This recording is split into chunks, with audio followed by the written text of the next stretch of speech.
Good morning. Thank you for attending this event. This is one of the official events of the EU Green Week, which this year is dedicated to the European zero pollution ambition, which is part of the strategy of the EU Green Deal. Before starting, just a few recommendations. Just a second, because the slide doesn't work. Happening? Okay.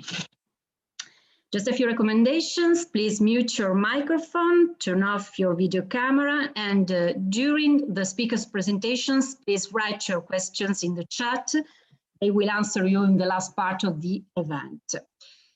I'm Loredana Pianta. I'm a journalist and the editorial manager of ICONS, an organization that has more than 20 years experience in communication, dissemination, and exploitation of the results of EU research projects. ICONS is also partner of Horizon Results Booster, the EU service that helps the projects work in the same fields, create synergies and joint dissemination activities to maximize the impact of the public investment. Here you have our today's agenda. In this panel, we'll share some best practices in science communication. As you know, a fair, accurate, and engaging communication is crucial to really change things and make our economy green and sustainable. To do that, communication needs to be tailored to the right social actors. That's why our three speakers will focus on three different target audiences. Let me introduce them. Jacopo Pasotti, reporter and photographer working for many international newspapers and magazines such as National Geographic, El País, Science, will show you pitfalls and virtuous behaviors when dealing with journalism and communication about the environment, communication addressing a general public. He will present some case histories. Rach Colling, Head of Communication at the European Forest Institute with over 20 years experience in science communication. She also worked for BBC News Online and several universities in the UK. She will explain how communication about the environment can reach policymakers, a challenging target, the one that has the legal power to transform a green ambition into a reality. Then Veronica Meneghello is a project manager at ICONS. She specialized in environmental economics. She manages several EU projects. One of them is called e-Teacher, which is studying how to boost energy savings in buildings and improve the people's behaviors. One of the most interesting approach tested by the project is based on the so-called nudge theory, a concept that was popularized by a behavioral economist, Professor Richard Thaler, with which he won the Nobel Memorial Prize in Economic Sciences. Veronica will present the e-Teacher case study, which is developing a user-friendly app currently tested by some pilots, some pilot buildings in Europe with more than 5,000 people involved. Finally, this event is going live on the ICONS social accounts of LinkedIn and Twitter, on the YouTube channel of youris.com, our platform where we publish all our journalistic contents. We're recording the discussion, so you'll be able to rewatch it later. Besides using the Zoom chat, you can write your questions for the speakers below the video on the social media as well. And now I kindly ask Jacopo Pasotti to start his presentation. Thank you. Thank you very much. Thank you very much for inviting me to this very interesting and actual event. If you don't mind and if you allow me, I will share my screen. Yes, just a second.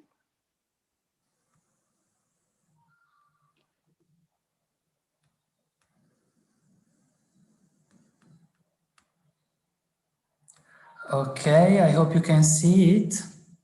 It would be nice if you give me a feedback like that that you see my screen, but otherwise I will anyway start. So it's okay. Yes. Okay, good. Glad to hear. When you invited me to take part to this event, you asked me to talk about communication of environmental pollution or the environment in the media. And I thought, wow, that's really a big topic. It would take me a 1 hour or maybe 2 hour seminar to deal and to give you a sense about this huge topic that you suggested me. For this reason, I decided to take this opportunity actually to focus on only 2 points, 2 angles about this issue that you suggested me to deal with, that I actually think are very, very actual and pressing. I mean, it's something that we should focus. We as a journalist, but also many of you, I know that you work in the academy or you do anyway some sort of research. So it's something that I think it would actually be urgent and important to you too. I will actually focus, as I said, on 2 topics, which is the limitations of science and being transparent on the limitations of science and framing of messages. So I will start with the first one. Okay, on the side of the journalist, I'm realizing that sometimes, I mean, we all know actually that journalism tends to boost the information, to put it very sensational, to sometimes overload of sensation and sentiment, the news. But I have the feeling that sometimes this kind of exaggeration starts from the source. So like from institutions, academies, and of course the industry. And I would say that there is a fine line between selling a story, which is something that each of you, if in your institution, would probably like to do. I mean, you have a good story, you have some messages you want to share, and you want to sell it to the most of the media possible. But there is a fine line between selling good and hyping, which is exaggerating. And when we start hyping, then it's a little bit less good. And it's not an easy task to kind of balance between putting emphasis, putting focus, and hyping. It's actually a part of, I mean, it's known that sometimes misinformation starts from the source, which is, and then of course it is amplified by the media. But that actually the beginning of the hyping or exaggeration starts from the source, which is the academies. And this is quite often triggered, sometimes it's triggered by the scientists themselves, who are very emphatic. Maybe they are very happy to share some messages, but quite often happens from the PRs in the academies or institutions, from the public information officers or the media officers. And it's actually, there are some studies now about this, the currency of this phenomena. I am just showing you, this is more in the medical science, but I suspect from my experience, it's happening in the environmental communication too. So this is a study which shows, I mean, you could read it on your own, but I can emphasize or highlight that this line, like that overall 40% of those releases contained health advices that was more explicit than anything found in the actual article. So it means that nearly one every 2 media release, they were hyping in short, to put it short. They were promising something that actually the scientific article was not promising or was not suggesting. And this, I feel, I mean, we environmental journalists and communicators, we have the feeling that it's happening quite often also in the environmental sphere, environmental communication. I give you an example. It's a very practical example. Like there was this. It's a mix of environment and medicine here.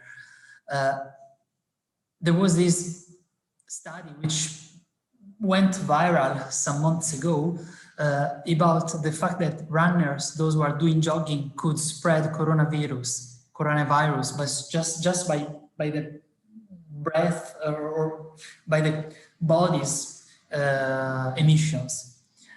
And actually, it became viral in the media, and it was triggered by the researchers themselves. They tweeted, maybe too emphatically or without taking care of the possible consequences, they tweeted something that it was not actually a peer-reviewed, tested result, but it was very preliminary, and it was more a modeling, something that was a hypothesis. But they tweeted, and they were probably not clear about the limitations of their tweet, their message, so that then, I mean, the media, they got really, they got inspired, if you like, or they exaggerated, they take this because it was a good story at the moment, and it became viral. If you read what the comment of the researcher is very defensive. People should read and not misread my tweets and text. That's very optimistic. I mean, tweeting something and hoping that the public, the readers who is reading your tweet, will make all the judgments that you probably as a scientist or as an expert that you do, it's very optimistic. I mean, the media, most of the media would simply say, wow, look at this. And it's actually coming from a university, so it's probably true. And they would probably publish hyping or emphasizing or amplifying the beginning hype. So what I normally suggest at this stage, and I think it could be one of the key messages of my short presentation today, it is that it's important to sell a story, but you should be very, very clear and very, very clear about and transparent on the limitations. This, unfortunately, I mean, this will probably lower the strength of your message, but it's a matter of being transparent and honest and clear. My second message goes on how you could kind of cut, or the angle you can give to your story to make it more specific to a specific target. Because one of the problems with communicating the environment and pollution, it is that quite often, unless you are reporting about a disaster, which is normally very urgent, it's normally kind of boring stories. The environment is something which changes slowly. You might experience some soil contamination, but the trigger of this contamination could be 10 years ago, or could be a process which is going very, very slow. This makes kind of, for the media, makes it, sorry, but it makes a boring story. So what I suggest here is to find the good angle, and I will soon give you an example. Good angle means that if we look at the message coming from one side, which is you, normally, those who produce the knowledge, if you try and look it as or try and shape it and frame it in the way that it is like going through a prism, and with different colors are according to the stakeholders or the audience you want to reach. So you have a message. Policymakers will be looking for something or will be interested in something. Managers will be interested in something maybe slightly different. And so will be NGOs, scientists, the media, and the general public. These are the kind of questions your message should try and answer if you want to frame it the way that it will make it more compelling to that specific audience. I give you an example now. In the I don't remember, but I think it was in the early 90s, Philips came out with this new kind of lamp or bulb, which was extremely more green or environmental friendly compared to the old, very incandescent. I don't know how to say this in English. I hope incandescent it tells you something. But the old bulbs, which were energy they had a higher energy consumption compared to these new lamps. So they framed the new kind of discovery or the new technology as something which was very green for those who like the mountains, who conserve our ecosystems, who are concerned for the environment. And also the package, it was all green with mountains, flowers. It was really targeting environmental concerned consumers. They didn't sell. It was a flop. When they changed the frame, and actually the frame was, this is a much cheaper bulb or lamp. It is cheaper and it lasts longer, despite it costs a little bit more. So by kind of now reaching the other concern of the consumers, which is saving money, it became a success. So in this case, they changed their frame and the same object stepped from being a flop to a success. So looking for the right frame could be, it's actually something that I suggest to you and of course to your media officers to kind of target specific audiences. So, but you need to answer their concerns and their questions first. And this is probably my second and last message for today. So the first one was, remember to be clear on limitations of your research and study.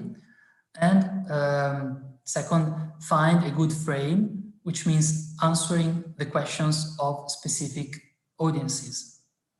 So thank you. This was my contribution. And I think I can give you back the screen.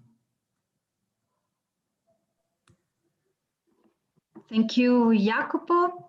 As said, you can write your questions in the Zoom chat. At the end, the speakers will answer you.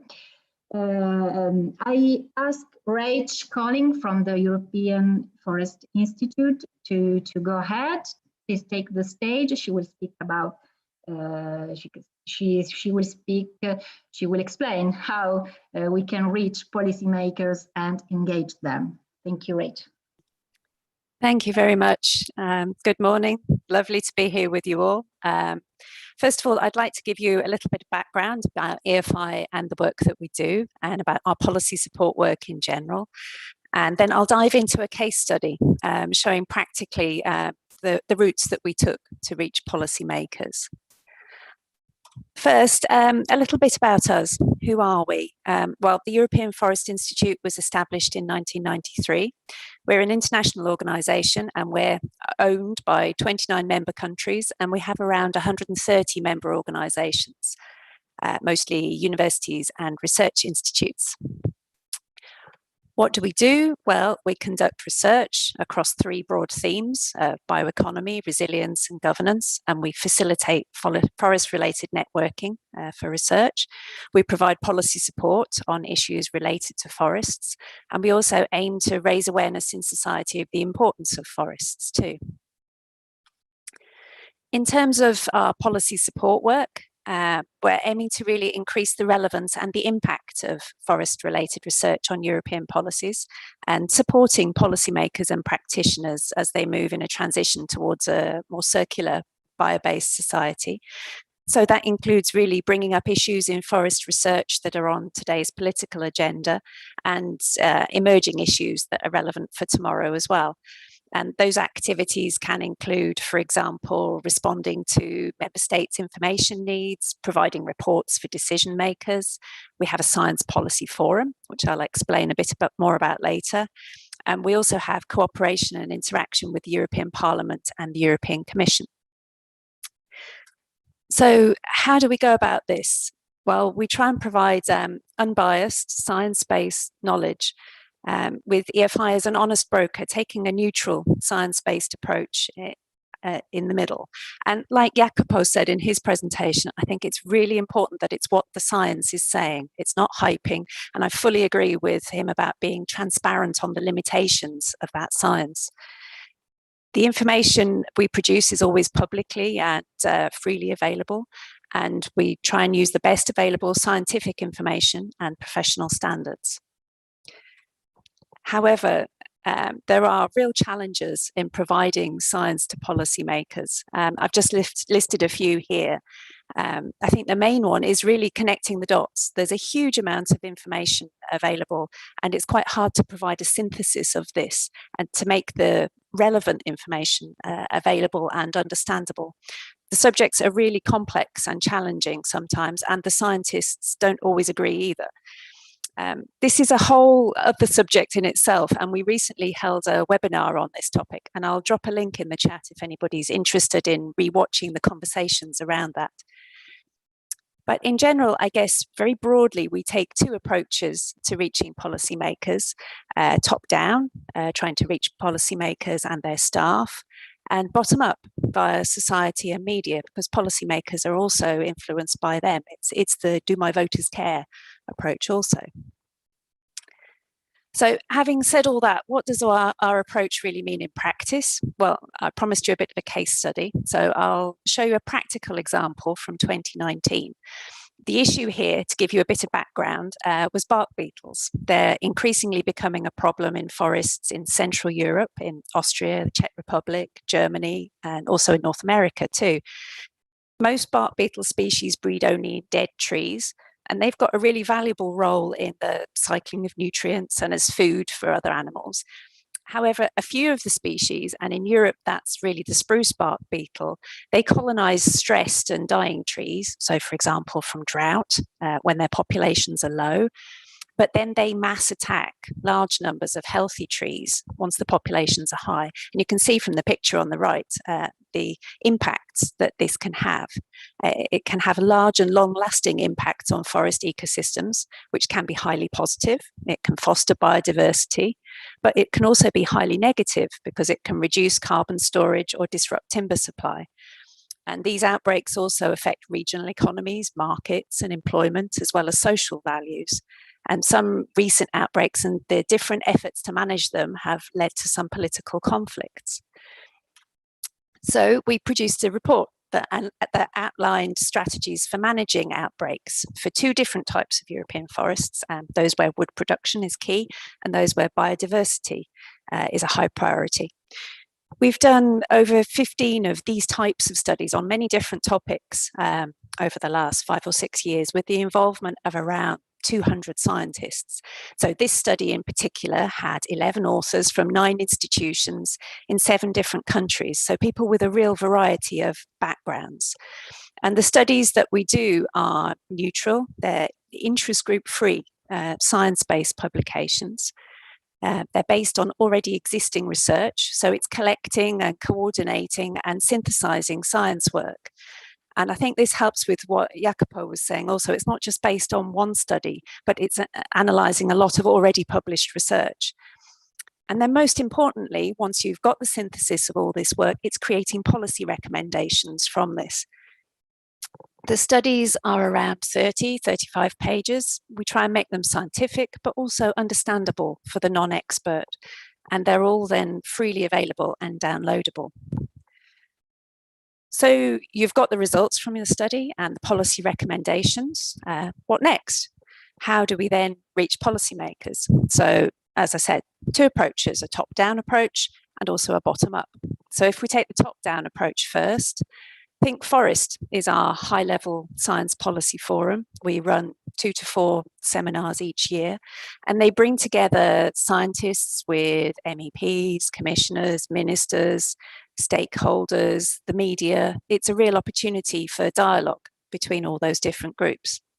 We have a high-profile president who from 2013 to 2019 was Göran Persson, the former Prime Minister of Sweden. And from 2019 onwards, it's been Janez Potočnik, the former EU Commissioner for the Environment. The events are usually held in Brussels, but we also visit national capitals, in this case Prague, because as I said, the Czech Republic is an area that's been badly affected by this bark beetle problem. And for added visibility, this event was organised together with Forest Europe, which is the ministerial conference on the protection of forests in Europe. What do you get at these events? Well, as well as presentations by scientific experts and panel discussions and dialogues, there's also space for networking. So we can bring together these different groups so that scientists can talk to policymakers and stakeholders informally. To give you an idea, this seminar had around 130 participants and around 30 were from ministries. The events are also streamed live so that anyone can attend. And in fact, for obvious reasons, since March last year, we've moved entirely to online events. And then we also make use of social media for discussions around the event and around the report, primarily Twitter, as that's where policymakers often are, but also Facebook and LinkedIn. And we also send out regular newsletters. There's one other thing that's actually quite important as well. It's not just our events. The expert presentations that scientists make in other arenas are also really important. And that doesn't just happen when the study is published. This can be over several years. And by other arenas, I mean presenting at scientific conferences or industry fora or to policymakers. For the different studies we've produced, there's been over 100 expert presentations over the last 5 years. And in the case of this particular study, one of the real key ones was that the lead author, Thomas Klasny, was invited to present the study results to the Czech Parliament in 2019. So I've talked about top-down to policymakers. Next up, the kind of bottom-up approach via media and society. We've previously held, for example, media workshops alongside our Think Forest events. This time we took a different approach, which we've pioneered in EFI's science media capacity building project, the Lookout Station. We had a boot camp in the Bielawice forest in Poland in July 2019, which focused on bark beetles and their impacts on the area. And it also provided practical sound training for the journalists to connect science and sound and storytelling using bark beetles as the theme. We had a group of journalists from 6 media who heard scientific experts from not just from EFI, this was also from the Polish Forest Research Institute and the University of Warsaw. They shared their scientific insights into the really complex situation in Bielawice. They came from very different perspectives, and the journalists were then able to see and to make their own judgment on the evidence that was being presented to them. The journalists then also had a chance to visit 3 different forests to try some sound recording and make field recordings. So they listened to old forest unaffected by bark beetles, some forest that's currently under attack, and forest that was attacked 4 years ago. Following on from that, the project then provided mentorship and support for the journalists as they developed their stories. And as part of that, there were a series of expert meetings where they could ask questions directly of the scientific experts involved. And then this led to coverage online, on Facebook, for example. Thomson Reuters Foundation posted a video there that's been widely shared and syndicated, and for example on Czech radio too, all with the aim of really raising awareness in society of the issue.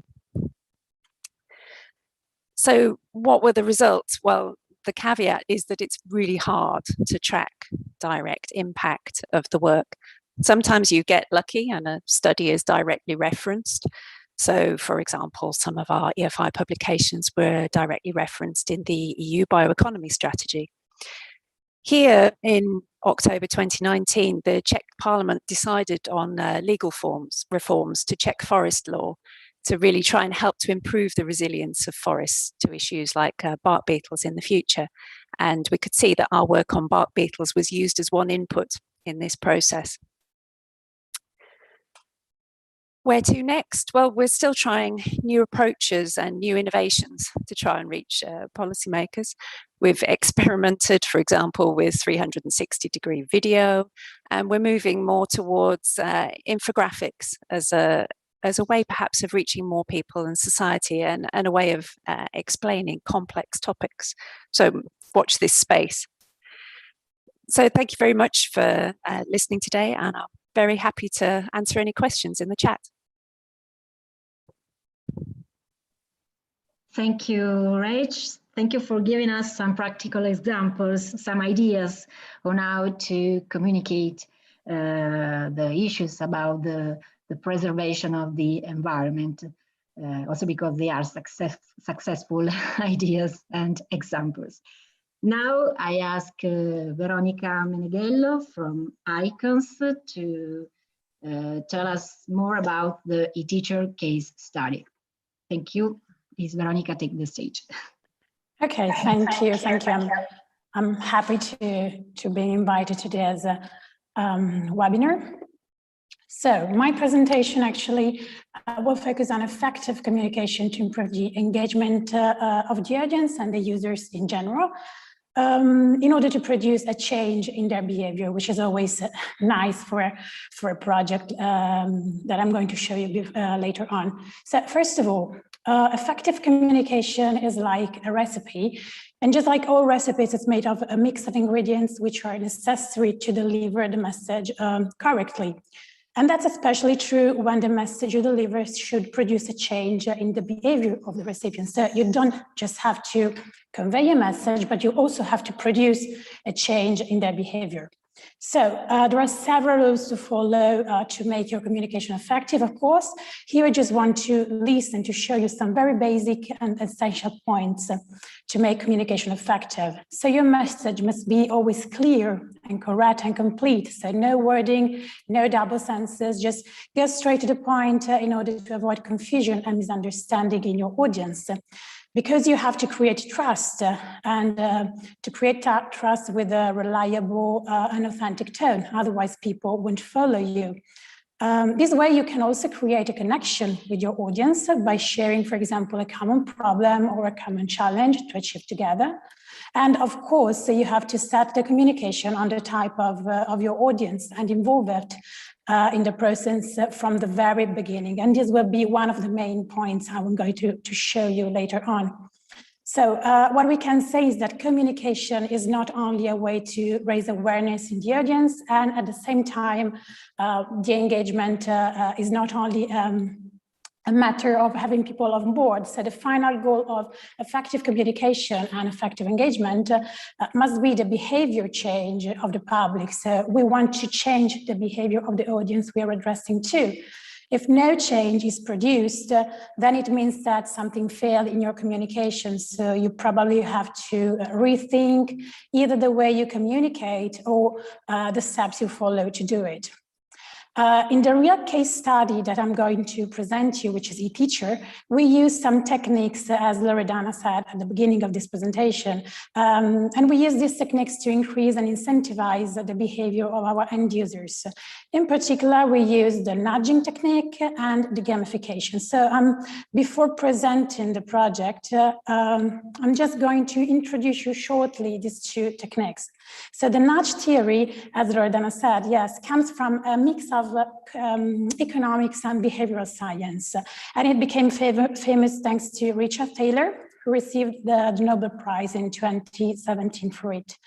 A nudge basically is anything that serves to predictably make people behave in a certain way without removing their possibility to choose. So what does this mean? That if you want to predict the behavior of a person, you have to give him a choice, several choices, but then you have to make it curious about one single choice. So in this picture, for example, we have several paths to follow, but you are probably most interested by the one with the home. So we address the audience, we address the users towards the path that we want to. A very interesting, one of the most important and probably also the first study which was conducted was done by OPower. And it was about energy saving. So OPower wanted to ask people to save energy for a series of good reasons. So to be a good citizens, to save the planet, to save money, which is always a good reasons to do things. But the highest result they had was when they introduced the social pressure.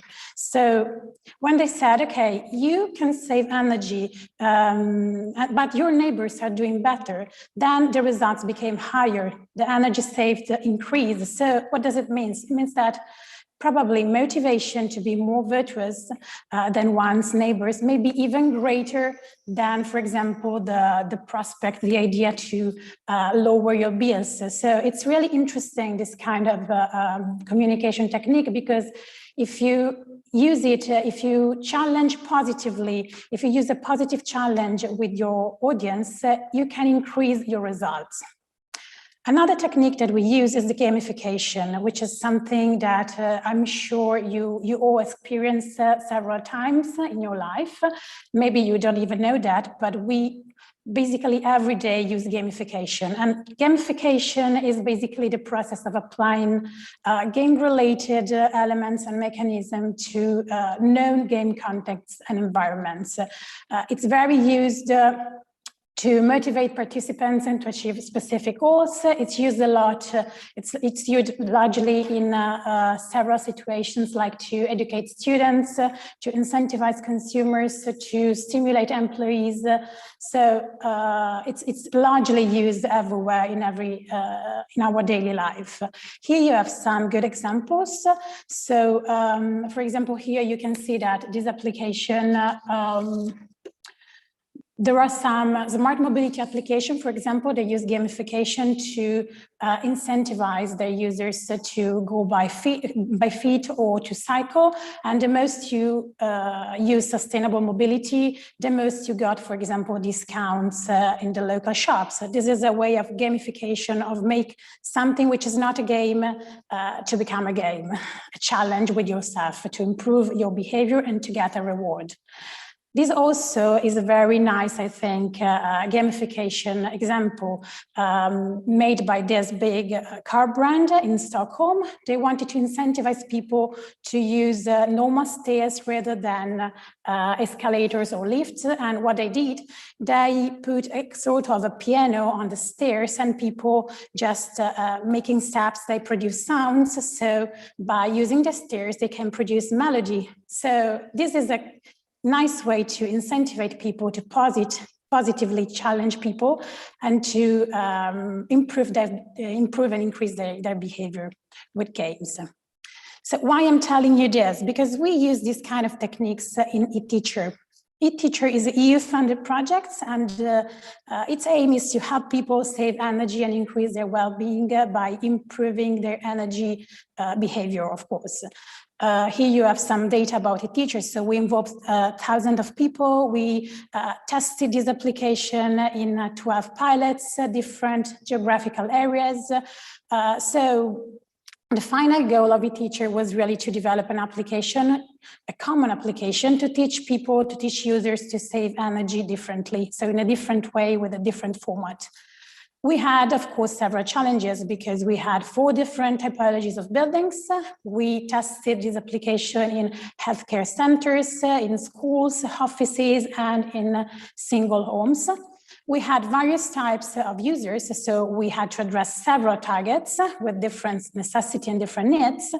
And the buildings and therefore the energy was used at different times of the day and with different appliances. So the main big question that we posed at the beginning was, does one size fits all? Because we had to produce just one application for all these different kind of buildings and targets.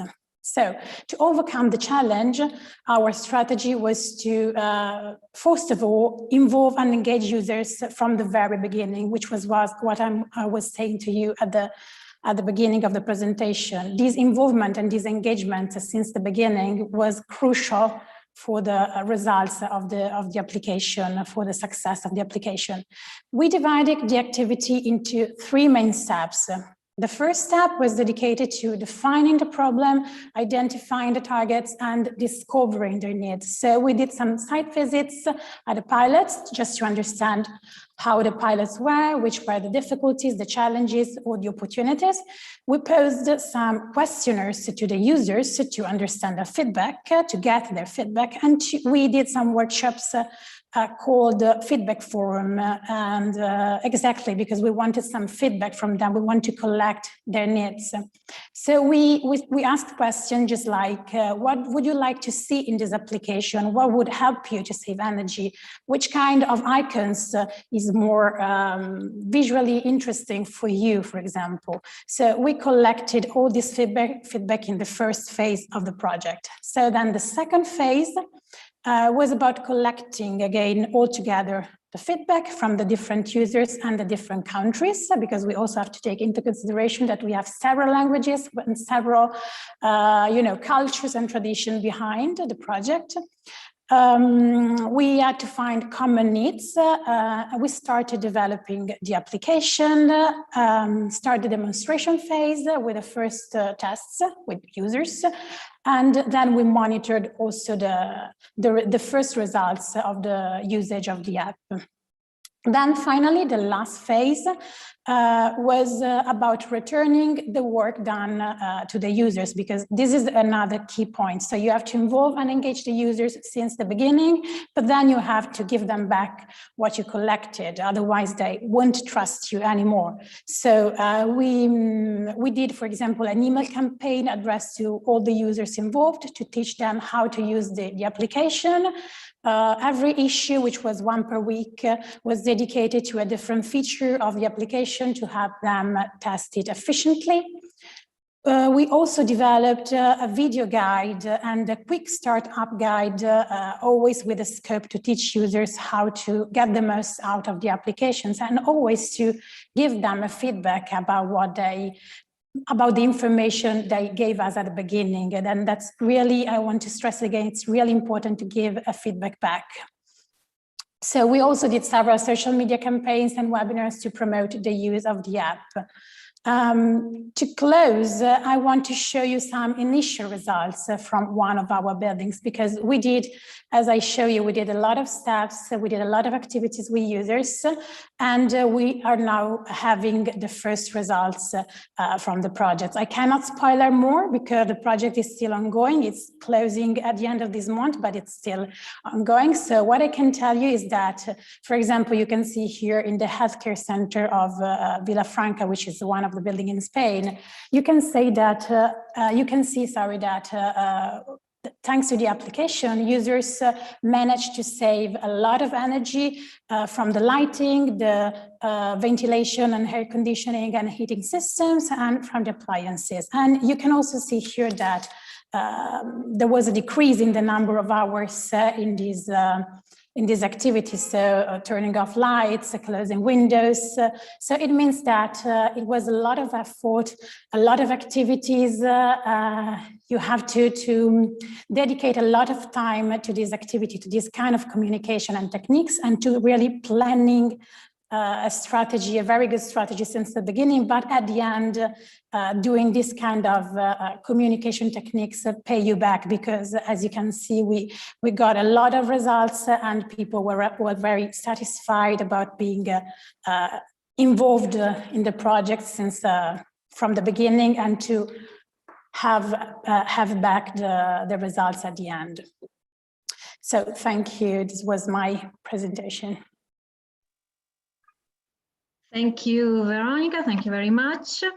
And thank you, Rach, because I've seen that you put in the chat the link to the discussion on the challenges of providing science to policymakers. So it's very, I think it will be very useful for all of us. Now we can open the discussion phase with the speakers. If you have questions for the speakers, please write them in the chat.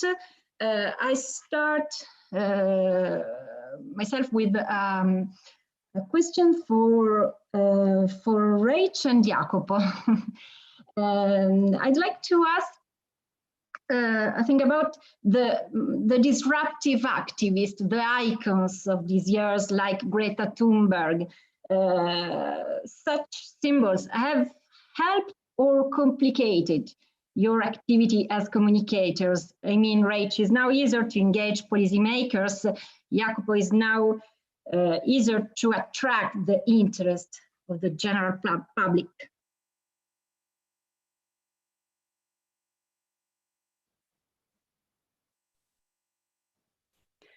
Maybe I go first. I think perhaps when reaching policymakers, high-profile activists can actually be quite helpful in that they're raising the issues generally.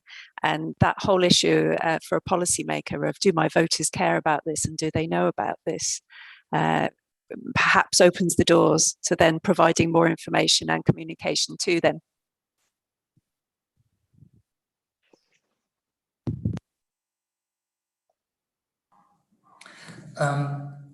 Of course, I agree with you, Raj.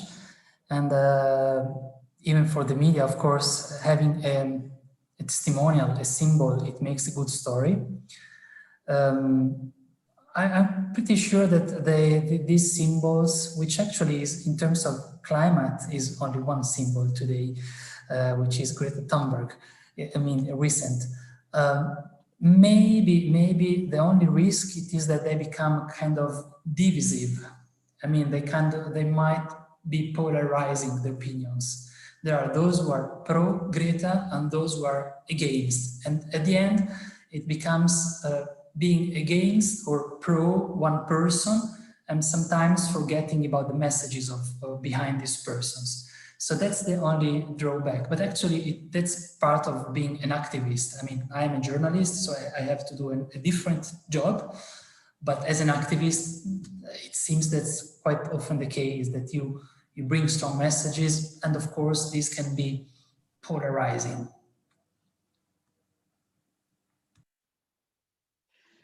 And Veronica, did you actually see an active participation of the users of the demo buildings in the feedback fora organized by the project? I mean, did they show a constant interest during all the steps and all the tools proposed, for example, the gamification tool and so on? Yes, actually, when we proposed the users to do this kind of activity together, they were really happy to provide their feedback because they understood that there was something done for them, so to benefit, they can benefit from, so something they had to use and that can improve their behavior in energy behavior. So they really participated quite a lot. It became quite difficult to keep the engagement, of course, during all the project, and especially during the COVID pandemic, because of course the buildings were closed, so we had to involve them online and no more in person, so it was more challenging. But at the end, when they finally saw the results, for example, those that I show you, they have, of course, more results than those that I show you. They were quite happy, and also presenting the results at the end improved again their participation because they understood that actually something changed and something improved. You mentioned the pandemic. How did the COVID-19 impact the results of the project? It was unexpected by the researchers. Yes, it was totally unexpected. Of course, we have now, we had less monitoring, unfortunately, than what expected. So we had to extend a bit the monitoring phase and the monitoring period. And it affected also in the sense that the buildings, some buildings, for example, the offices and the schools were had no more people inside. So but we had, for example, more results with the tenants of the homes. So we monitored more some buildings rather than others in that case. But we at the end, with the kind of ending of this pandemic, we are still monitoring and getting results also from those buildings which were closed before. We have in the chat a question for Rach. In your experience, in view of reaching policymakers more effectively, meaning issuing new policies from science-based recommendations, which approach worked better, top-down or bottom-up? Oh, that's a good question. Yes. Hard to measure as well, the balance of this. I think you need both. I would say probably on balance, the top-down is easier to measure and to see than to measure the impact of doing it bottom upwards is very, very difficult. So from that side, probably top-down works, but I think you need both. Another question, Rach, how early do you engage with policymakers? Only once the reports and evidence is there, or earlier in the process to help their understanding? I think it's helpful if you engage them as early as possible throughout the process. For example, we get feedback from our member countries on the reports to see whether they are meeting policymakers' needs. And I think that's really helpful. And for many of these reports and the work that we do, it's not just a one-off issue, it's something that may be discussed over several years. And I think it's really important to have their involvement throughout. Jacopo, I have a question for you. Could you please suggest some training courses, public courses to learn a fair and good communication? There are my courses. Of course. Thank you. Thank you for giving me the platform to courses aiming to scientists. To scientists, to researchers, to approach better journalists and communicators. Yeah.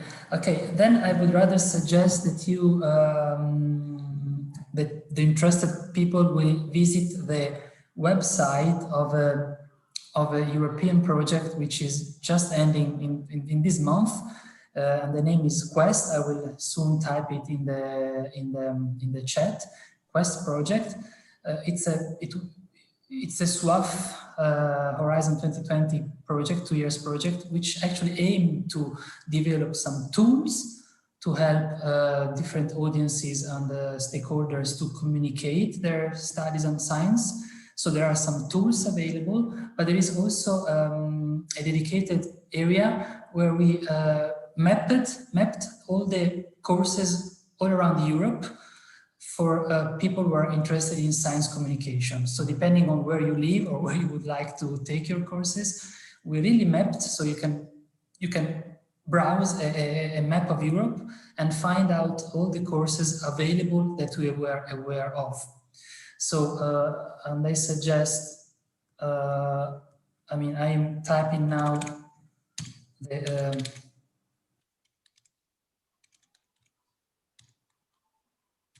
Okay. Okay, that's the website. Mm-hmm. Okay. And here you can look for the course in your region of interest. Thank you. There are many. There are really many and very different. The offer today is huge, and there are courses of one seminar, a workshop, 1 week, a summer school, a semester, 1 master. I mean, any sort of. And another question from our chat. Most of you said that the message must be clear, but what about being simple too?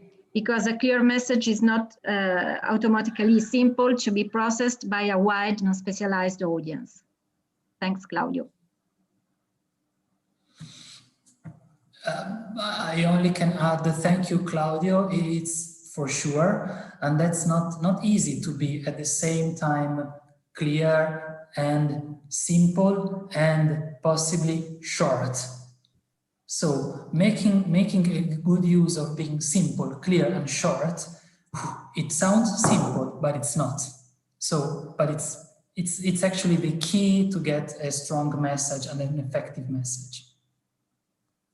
I don't know if Rach, you want to add something? Yeah, I would completely agree. It's not simple to do. It's really hard to try and avoid the jargon that comes inevitably with any particular area is also quite difficult. Yeah, I can only agree with Jacopo. You have to try and be clear, explain what the science shows and explain the limitations, and do all that while trying to be short and concise. It's a challenge. We have another question for Jacopo. We mentioned the symbols like Greta Thunberg, and now we speak about the influencers. What kind of impact they have on environmental communication, even if they are not experts? How journalists have to deal with them? Ooh, that's a very good question. That's a very good question, and I think it could be a matter of a study. Influencer is quite a recent phenomenon. And I mean, I can tell you my perception, but I have no data that will go beyond my personal perception and the discussion in the community. So influencers are becoming part of the media. I mean, we consider today the influencer media, and they have an impact, especially on some particular categories of ages, depending on the platforms they work. So influencers today are very common on YouTube and Instagram, and I suppose TikTok. I don't know much about TikTok, but that's what I'm hearing. And they have for sure a great influence. And the problem with influencers sometimes it is that it's hard for the audience and for the peers to assess the quality of the information. There is not, it's very wild today. It's developing, it is in a period of transition. So we will probably be able to assess the quality and the effectiveness of influencers in the coming future. Now it's really happening, you know, you're asking me to give a comment on something which is happening today. And it's a little bit too early to come with a kind of conclusion, but for sure they are becoming part of the media today. And another question is a way to prevent hyping from Marcello, is the question, or is there a precaution media can take to recognize and avoid to spread wrong messages? How can we avoid the wrong messages? I think this could be also a question for Rage. I'm hoping that I'm spelling it, pronouncing it correctly. Sorry. I think you could answer this because you are dealing, you're at the interface with so many different stakeholders, like the policymakers, the journalists, and the scientists themselves. What would you suggest? Yeah, that's what I was trying to say in my presentation, is that we're right in the middle, like you just said. We try and take a really neutral approach with this. It is what the science says, and the recommendations are based on the science. And we try not to, like you say, overhype what's there, and to show the limitations with the science too. I think it helps that it's not based on our own research necessarily. It's based on a synthesis of other research. So we have no agenda with that at all. And I think that is helpful also. You're then providing an opinion and policy recommendations based on a wide variety of research as well, not just on one study. And Rach, what about the shock caused by the COVID-19 pandemic? I mean, we know that the virus cross-species transmission is favored by the invasion of the environment of wild animals. Has this resulted in a greater awareness in people? I think there will be changes post-pandemic, and perhaps people will become more open to discussing environmental issues and some of the changes that need to be made in the future, yes.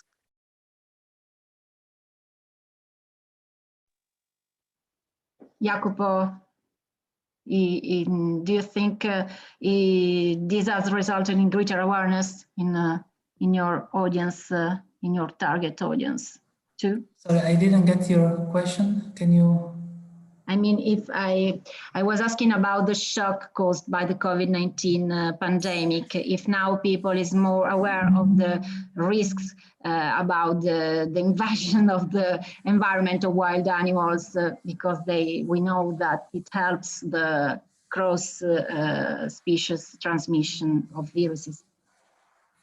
Oh yeah, that's pretty sure. And I think that people, I mean, the public is more aware also about the quality of the air we are breathing today, because the COVID was impacting our lungs.